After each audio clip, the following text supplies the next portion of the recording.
Si todavía tienes dudas de que tu país está transitando el mal llamado socialismo del siglo XXI o comunismo castrochavista, o piensas que lo que pasa en Venezuela no podría pasar en tu país, existen varios síntomas que deberías conocer.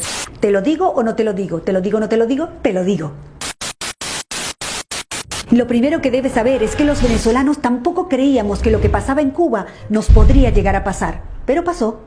Tenemos que estar muy alerta porque el modelo bolivariano castrochavista madurista muta, se transforma adaptándose a la idiosincrasia de cada país. Ya no usan la fuerza para tomar el poder porque dicen que se ve mal, pero sí para mantenerse. Ingresan al poder utilizando nuestras herramientas democráticas para luego manipularlas a favor del modelo. Modifican la Constitución, destruyen las instituciones y establecen el piso jurídico para convertir lo ilegal en legal y lo legal en ilegal. Destrucción económica, política, social, familiar, moral, destrucción del lenguaje. Desacreditan, subestiman y menosprecian el esfuerzo del trabajo real, la preparación, la educación. Te hacen creer que el mérito no es importante, que ganarte las cosas con tu propio esfuerzo no tiene ningún sentido. Trazan una línea para dividir a la población entre ricos y pobres e incentivan el odio entre clases.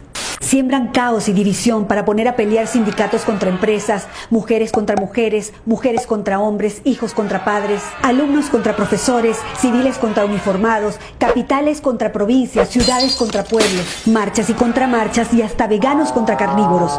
Te repito, entran al poder utilizando nuestras herramientas democráticas para luego manipularlas a favor del castrochavismo madurismo. Destruyen el aparato productivo, acosan a la empresa privada y expropian. Establecen un control cambiario con distintos tipos de cambio que distorsiona completamente la economía. Impregnan de ideología política a las instituciones que deberían ser imparciales, como la justicia, la policía, la educación, las Fuerzas Armadas y hasta el Consejo Nacional Electoral. Y cuando esos organismos no se alinean con su ideología, crean organismos paralelos como embajadas paralelas, alcaldías paralelas, colectivos armados, milicianos y paramilitares. Y para ello, previamente desarman a la población para que nunca genere resistencia. Y un buen día, ¡sorpresa!, liberan a miles de presos de todo tipo, favor que será cobrado más adelante porque los utilizarán para defender a la revolución bolivariana y mantener a raya a la ciudadanía. Le dan voz, voto y cargos públicos a militares en ejercicio, destruyendo la institución y convirtiéndolos en opresores de la sociedad civil.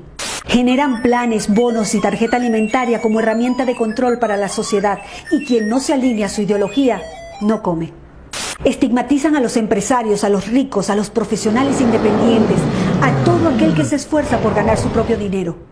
Crean un relato para hacerle creer a la gente que ellos no son responsables de ninguno de los problemas económicos.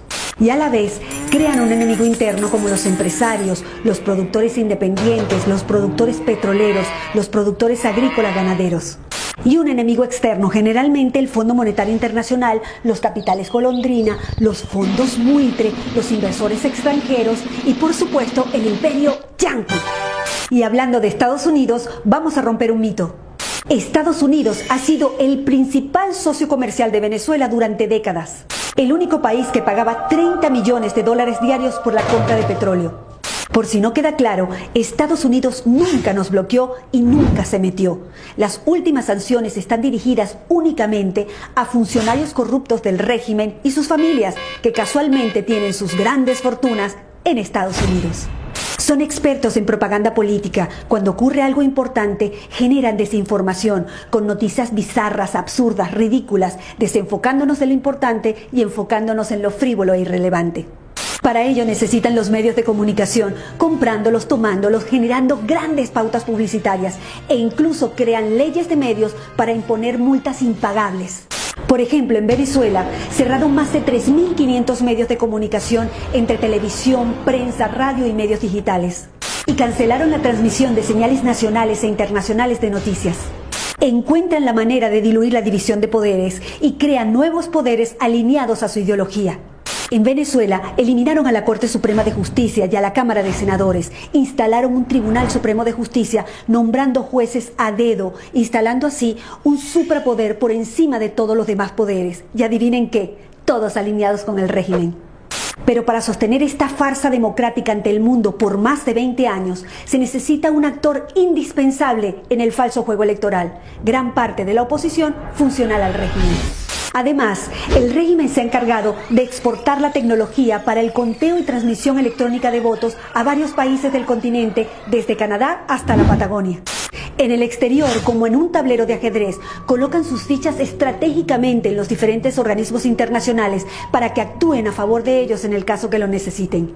Por eso es tan importante proteger las instituciones y cuidar la democracia, porque si la pierden, no habrá organismo internacional que pueda ayudarlos a rescatarla rápidamente. En Venezuela no hay una dictadura, hay una tiranía constitucional. En Venezuela no hay una crisis humanitaria, hay un genocidio, es un Estado fallido. No son políticos que se corrompieron en el camino, son criminales que tomaron el poder. No es casualidad que en los países donde no se han podido instalar generen caos, violencia y destrucción organizada. Tampoco es casualidad que los aliados y socios del régimen tirano venezolano viajen constantemente a Cuba para recibir directrices y seguir aplicando el plan en los diferentes países. Sabiendo que las leyes nacionales e internacionales garantizan la soberanía y a la vez la impunidad, está claro que podríamos sacar al tirano, mas no a la tiranía. Una tiranía enquistada en el poder, creando metástasis en todo el continente. Estos son solo algunos de los síntomas, pero hay muchos otros. Recuerda que se van adaptando a la idiosincrasia de cada país. Es bueno que te des cuenta de una vez que este tipo de regímenes primero te rompe las piernas y después te da las muletas para que se lo agradezcas. En ese contexto, cuando abras los ojos, te darás cuenta que todos los problemas políticos, sociales, económicos, de educación, de salud, no son errores. Todo está hecho a propósito. El compromiso ciudadano es vital. Si un país no tiene sus instituciones sólidas y fuertes, el socialismo del siglo XXI es un virus letal. Difunde, tú eres el medio.